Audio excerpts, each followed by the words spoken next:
My name is Daniel Hartman, and I'm just an ordinary man. I'm 35 years old with a steady job as an accountant at a local firm. I've been married to my wife, Sarah, for nearly a decade. We met in college, where we shared late-night study sessions that often turned into deep conversations about life, faith, and our dreams for the future. Our marriage was built on a foundation of shared values, trust, and a strong belief in God.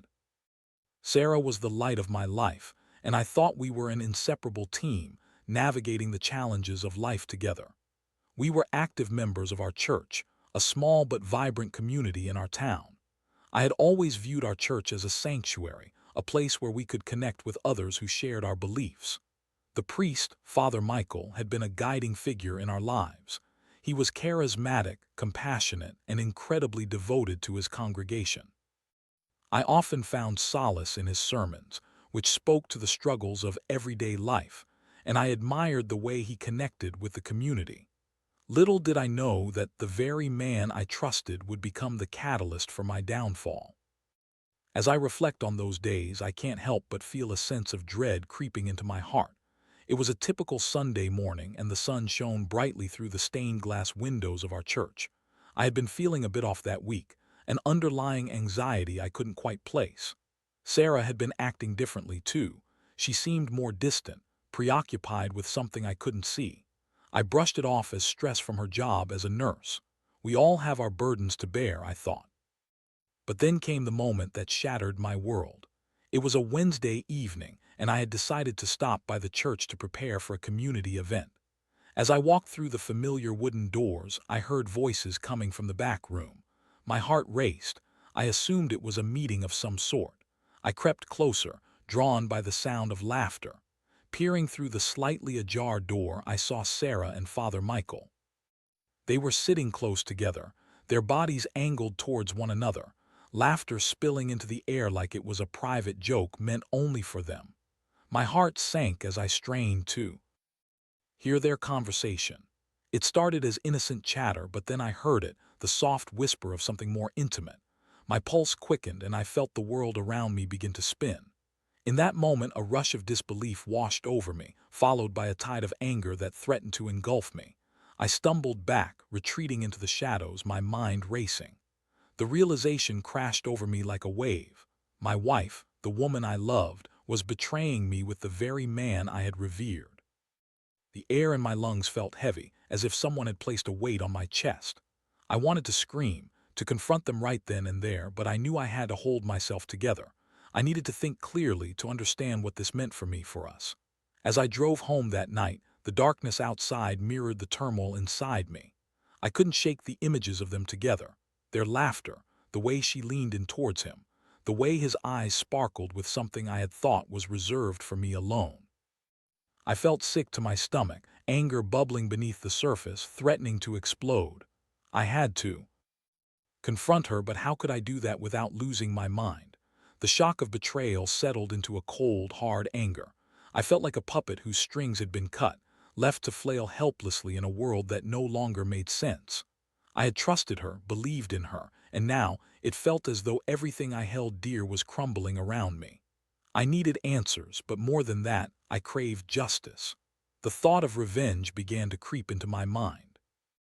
I had always been a man of faith, believing in forgiveness and understanding, but now those ideals felt like shackles binding me to a life of humiliation. No, I needed to act. I needed to expose the truth, to make sure everyone knew what kind of man Father Michael really was and what my wife had done. As I sat in silence, I could feel the gears of my mind turning. I had to plan my next steps carefully. The thought of confronting Sarah filled me with dread, but I knew it was inevitable. I could already imagine the confrontation, the anguish on her face when she realized I knew the truth. But in that moment, I felt a flicker of resolve. I would not go down without a fight. I would make sure that the world knew of her betrayal, and I would not let Father Michael escape unscathed. The very foundation of my life was shifting beneath me, and I was ready to take action. The days that followed my discovery were a blur. I felt like I was moving through life in a fog, each moment dragging on as I grappled with the weight of my knowledge. I couldn't look at Sarah without feeling a surge of anger mixed with a profound sense of betrayal. It was as if I was living with a stranger in my own home, sharing space with someone who had shattered everything I believed about our marriage. Each night, I would lay awake, staring at the ceiling, replaying the moments I had witnessed over and over again in my mind. I could hear their laughter echoing, the intimacy of their shared secrets haunting me. My heart raced, and I felt a primal urge to confront Sarah, to demand answers and hear her excuses. But part of me hesitated.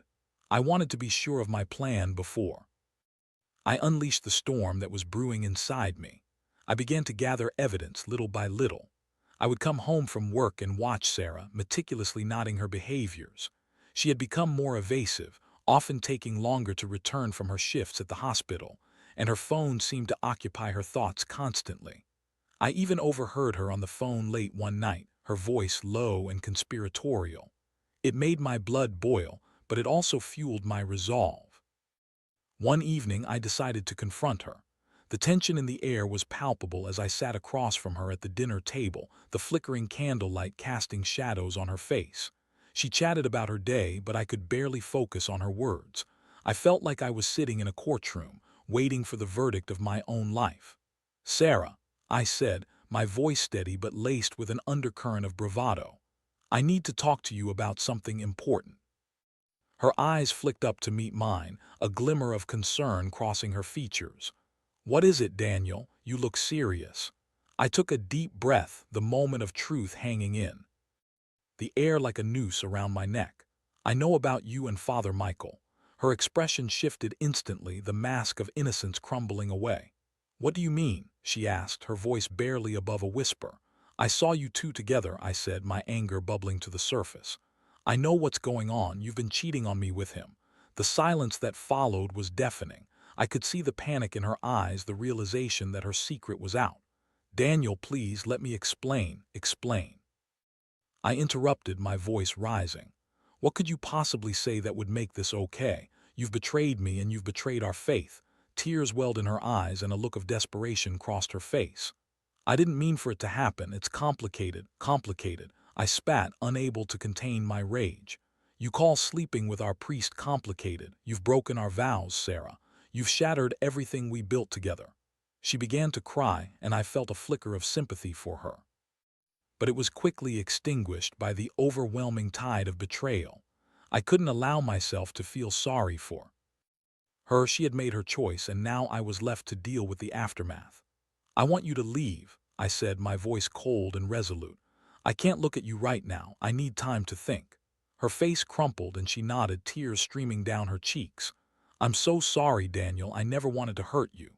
"Save it," I said, standing up and walking away, leaving her sobbing at the table. I felt a mixture of satisfaction and heartbreak, the emotional turmoil threatening to consume me. As the days passed, I began to formulate my plan. I couldn't let this go unpunished. I had to expose the affair, not just for myself, but for the whole congregation. The thought of Father Michael, the man who had preached about morality and faith, getting away with this infidelity made my blood boil. I started to gather my evidence, text messages, photographs, anything I could use to prove the affair. I even reached out to a few close friends from the church, those I knew would support me in my quest for justice. I wanted to make sure that when I revealed the truth, it would be undeniable. The day of the church service loomed closer, and I could feel the anticipation building within me. I envisioned standing in front of the congregation, the faces of our friends and neighbors staring back at me in disbelief as I unveiled the scandal. I was nervous, but the thought of exposing Sarah and Father Michael drove me forward. As I prepared my speech, I felt a strange sense of clarity. This was no longer just about revenge. It was about reclaiming my dignity and shining a light on the darkness that had infiltrated our lives. I wanted the community to see the truth, to understand that even those who preach the loudest can fall the hardest. In the quiet of my home, I practiced my words, rehearsing the moment that would change everything. I was ready. I had to be. I just hoped that when the truth came out, I wouldn't lose myself in the chaos that would surely follow. The day of the church service arrived, and an unsettling mix of anticipation and dread coursed through me. I had spent the night tossing and turning, rehearsing my speech in my mind, the words echoing in the silence of my bedroom.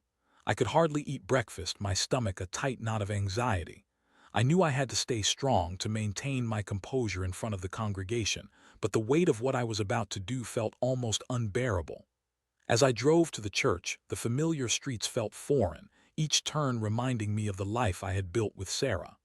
The sun shone brightly, illuminating the world outside, but inside me, a storm was brewing.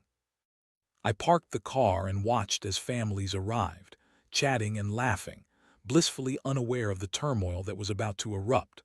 I felt like a ticking time bomb, ready to explode and shatter the peaceful facade of our community. Entering the church, I was enveloped in the comforting scent of polished wood and burning candles. The congregation greeted me warmly, their smiles a stark contrast to the turmoil inside me. I nodded and exchanged pleasantries, but my mind was miles away, fixated on the moment I would reveal the truth. I spotted Sarah sitting with some friends, her face radiant and carefree, completely unaware of the chaos that was about to unfold. As the service began, I sat in the pew, my heart pounding in my chest. Father Michael delivered his sermon with the same passion and charisma I had always admired. He spoke about love, forgiveness, and the importance of community, each word slicing through me like a knife. I couldn't believe how he could stand there preaching about morality and faith, all while harboring such a dark secret. When the time came for announcements, my palms were sweaty, and I could feel the eyes of the congregation on me. This was it. I stood up, my heart racing, and made my way to the front of the church. The whispers began immediately, curiosity rippling through the crowd. I cleared my throat, trying to steady my trembling hands. "Good morning, everyone," I began, my voice steady despite the storm inside me. "I have something important to share with you all today." The congregation fell silent, their attention focused on me. I locked eyes with Sarah, and I saw the confusion and concern etched on her face. "Many of you know me as Daniel Hartman, a member of this church and a husband to Sarah," I continued, my heart pounding as I prepared to unleash the truth. "But what you don't know is that my marriage has been shattered by betrayal." A murmur rippled through the congregation, and I pressed on, fueled by the righteous indignation that had been building inside me. "For months, my wife has been having an affair with our priest, Father Michael." Gasps echoed through the church, and I could see the shock washing over the faces of friends and acquaintances.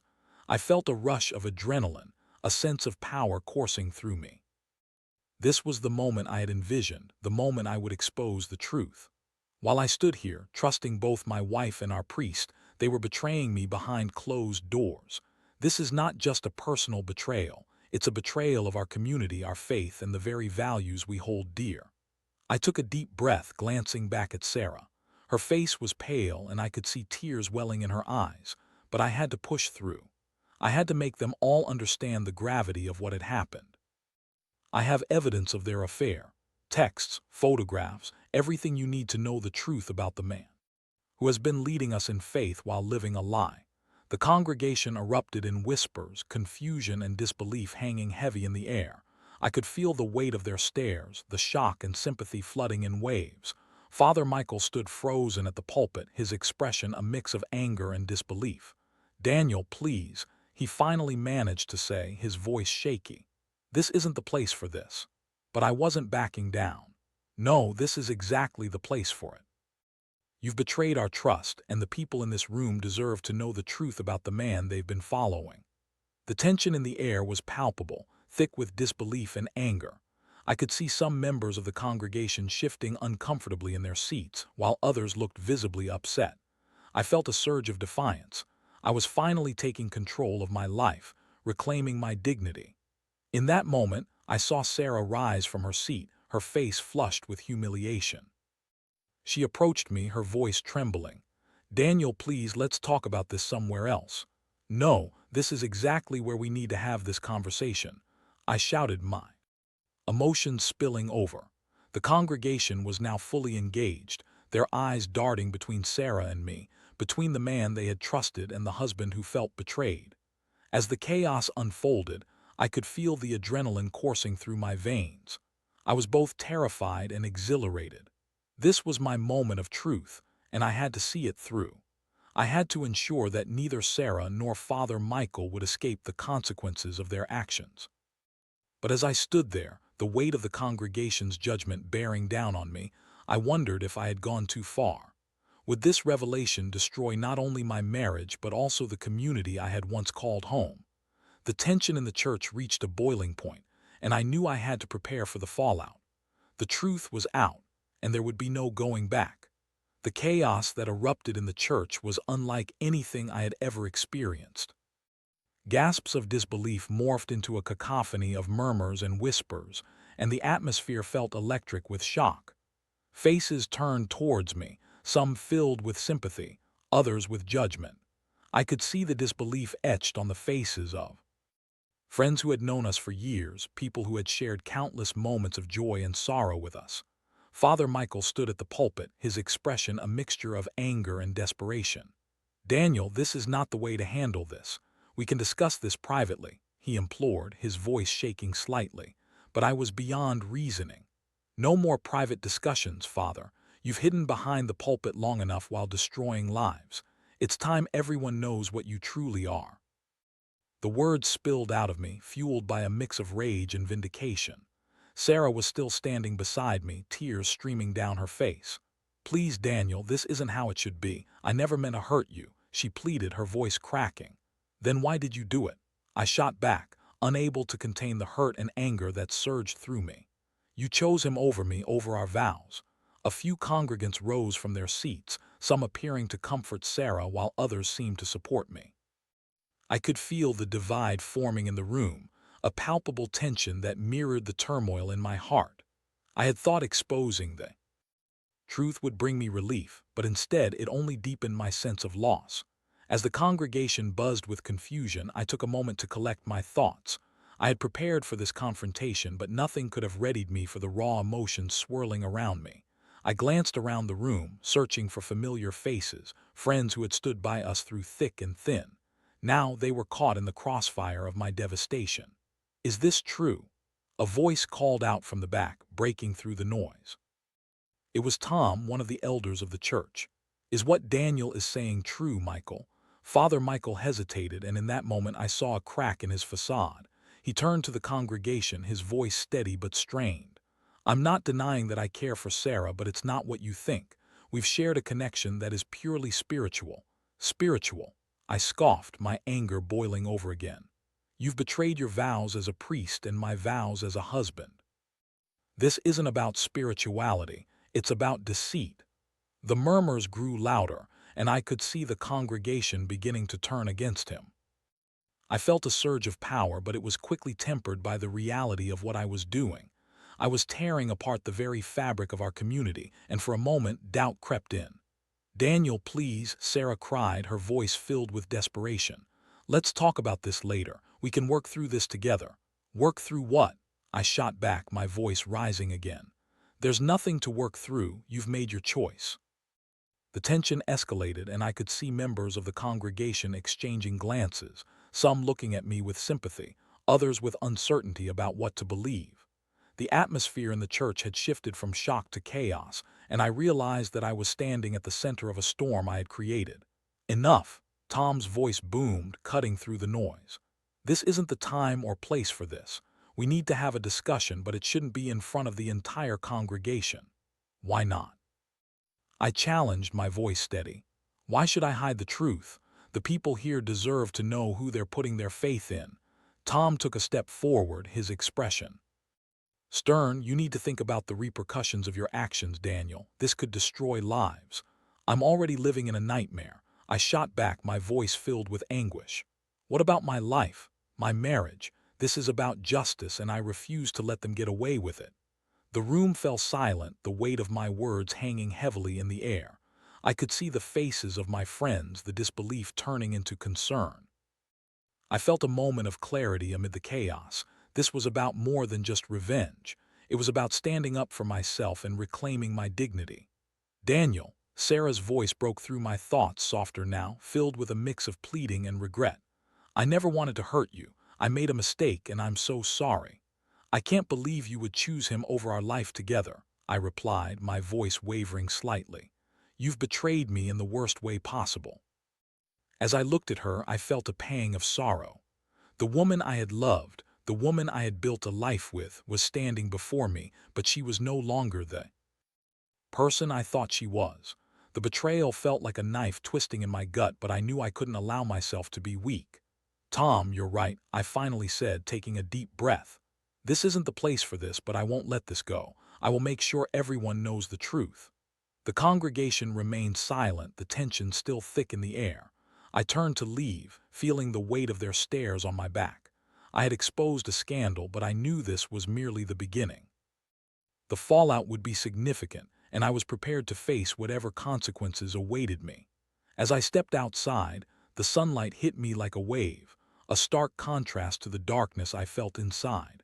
I had taken the first step towards justice, but I couldn't shake the feeling that my life would never be the same again.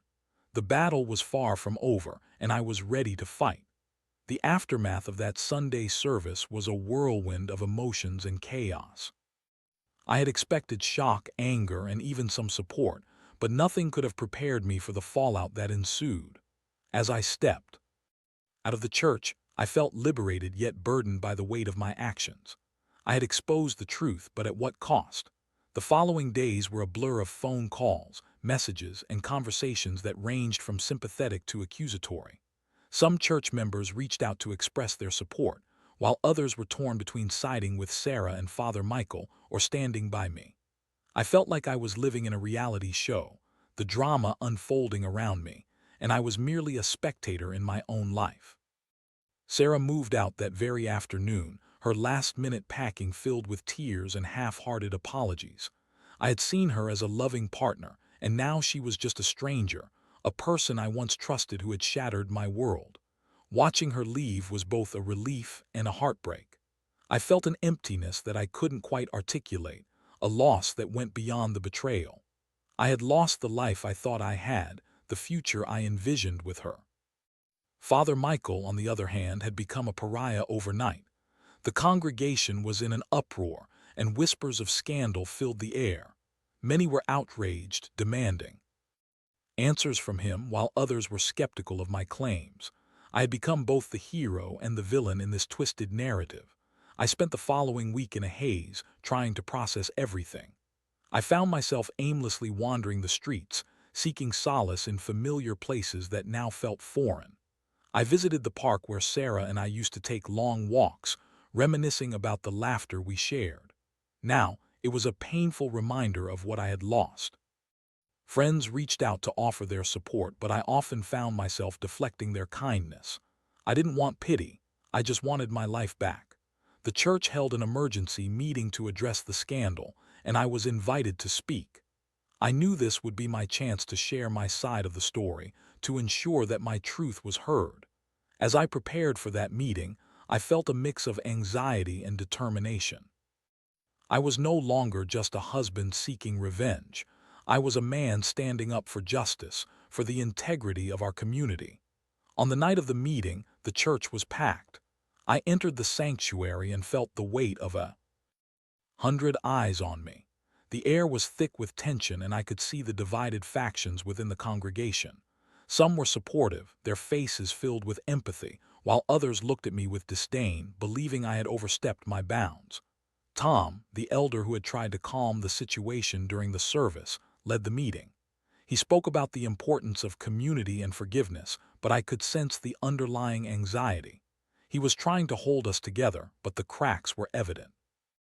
Tonight, we need to address the allegations against Father Michael and the impact this has had on our community, Tom said, his voice steady but strained. Daniel, would you like to share your perspective? I stood up, my heart racing. Thank you, Tom, I said, forcing myself to meet the eyes of the congregation. I appreciate the opportunity to speak. I know that what I did was shocking, but I did it because I felt it was necessary. I loved my wife and trusted our priest. To discover that they had betrayed me, betrayed all of us, was a reality I couldn't ignore. As I spoke, I looked around the room, making eye contact with familiar faces. I never wanted to hurt anyone, but when I learned of their affair, I felt that it was my responsibility to expose the truth. Father Michael is a man who has preached about faith and morality while living a lie. How can we trust him to lead us when he has betrayed our trust? My words seemed to resonate with some, as murmurs of agreement rippled through the crowd. I know many of you have questions, and I'm here to answer them. This isn't just about me, it's about our community and the values we hold dear. We need to stand together and demand accountability. Father Michael finally stood up, his face pale and strained. I understand the pain and anger you must all feel, but I assure you, my relationship with Sarah was never intended to be an affair. It was a moment of weakness, a spiritual connection that spiraled out of control. His words fell flat, and I could see members of the congregation shaking their heads in disbelief. "You cannot hide behind spirituality, Father," I interjected. "You were entrusted to guide us in faith, yet you chose to betray. Trust. This is not about a moment of weakness. This is about a pattern of deceit." The tension in the room reached a boiling point, and I could feel the tide turning against him. People began to speak up, sharing their own feelings of betrayal and hurt. I had ignited a fire within the congregation, and it felt liberating to see others standing alongside me, voicing their anger and disappointment. As the meeting continued, it became clear that the congregants were no longer willing to turn a blind eye. The discussions grew heated, and I could feel the momentum shifting. Father Michael's defenses crumbled as he faced the collective outrage of the community he had deceived. In that moment, I realized that I had not only fought for my own dignity, but also for the integrity of our community. I had sparked a conversation that needed to happen, a reckoning that would force us all to confront the darkness that had infiltrated our sanctuary. When the meeting finally adjourned, I felt a mix of exhaustion and relief. I had taken a stand, and though the battle was far from over, I was no longer alone. I had allies. Friends who understood the depth of my pain and stood by me as I navigated this tumultuous chapter of my life. But as I stepped outside, the weight of what had transpired began to settle in. I had exposed the affair, but I knew there would be repercussions for everyone involved. The fallout was just beginning, and I couldn't help but wonder what would come next. The days following the church meeting were a whirlwind of emotions. The congregation was divided, and the fallout from my revelation was palpable. I received messages of support, but I also faced backlash from those who believed I had overstepped my bounds.